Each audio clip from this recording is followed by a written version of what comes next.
मोहोळ तालुक्यातील एका अल्पवयीन मुलीने आपल्याच नात्यातील उस्मानाबाद जिल्ह्यात राहत असलेल्या तरुणाविरुद्ध केलेला बलात्काराचा आरोप पितृत्व चाचणीने खोटा ठरवला आणि त्या निष्पाप तरुणाची बाल लैंगिक शोषण प्रतिबंधक कायद्याअंतर्गत केलेल्या बलात्काराच्या आरोपातून निर्दोष मुक्तता झाली। खोट्या आरोपामुळे त्या निष्पाप तरुणाला 7 महिने तुरुंगात खितपत राहावे लागले होते। सदर तरुणीने आणखी एका तरुणाविरुद्ध पोक्सो आणि बलात्काराचा गुन्हा दाखल केला होता। ही बाब देखील न्यायालयात तिच्या उलट तपासणीत उघड झाली। पोक्सो कायद्याचा कसा दुरुपयोग केला जातो याचे जळजळीत उदाहरण असलेल्या या प्रकरणाची हकीकत अशी 2021-22 साली मोहोळ तालुक्यातील 17 वर्ष 6 महिने वय असलेली सदर तरुणी बार्शी तालुक्यातील एका कनिष्ठ महाविद्यालयात शिक्षण घेत होती। तिला मासिक पाळी न आल्याने आईने तिला बार्शी येथील एका दवाखान्यात तपासण्यासाठी नेले। तिथे तिची सोनोग्राफी करण्यात आली असता ती 15 आठवड्यांची गरोदर असल्याचे दिसून आले। तिला पुढील तपासणीसाठी सोलापूरच्या छत्रपती शिवाजी महाराज सर्वोपचार शासकीय रुग्णालयात पाठवण्यात आले। तिथे तिच्या गरोदरपणावर शिक्कामोर्तब करण्यात आले। ही गरोदर मुलगी अल्पवयीन असल्याने रुग्णालयातील वैद्यकीय अधिकाऱ्यांनी पोलिसांना कळवले। शासकीय रुग्णालयात तिचा कायदेशीर गर्भपात करण्यात आला। पोलिसांनी रुग्णालयात तिचा जबाब घेतला।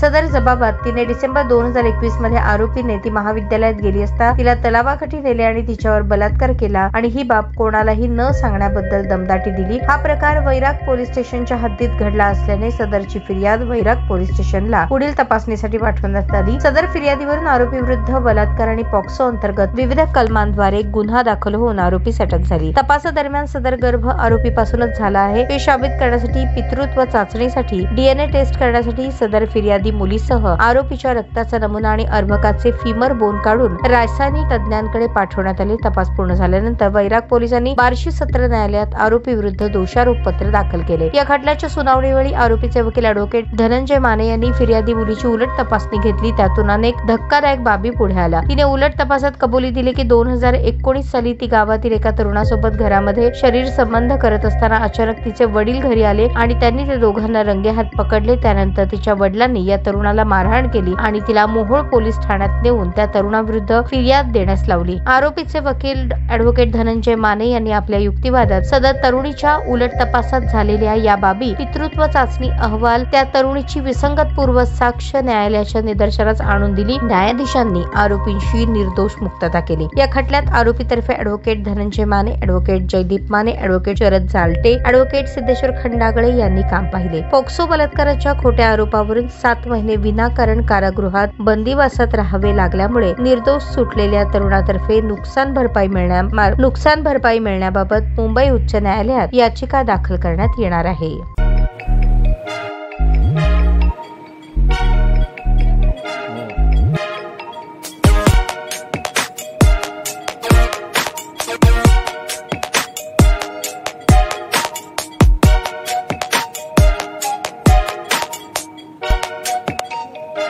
सोलापूर शहरातील सुप्रसिद्ध हॉस्पिटल म्हणजे सेंट्रल मल्टी स्पेशालिटी हॉस्पिटल मागील अनेक वर्षापासून सेवा बजावत आहे। 24 तास इमर्जन्सी सर्व्हिस, मॉडर्न टेक्नॉलॉजी, अनुभवी डॉक्टर्स तसेच अत्याधुनिक तंत्रज्ञान सुविधांनी सुसज्ज स्त्रीरोग प्रसूती विभाग, ऑर्थोपेडिक विभाग, मेडिकल विभाग आणि इतर एकमेव नाव म्हणजे सेंट्रल मल्टी स्पेशालिटी हॉस्पिटल। पत्ता गणेशपेठ शॉपिंग सेंटर, मंगळवार बाजार, सोलापूर।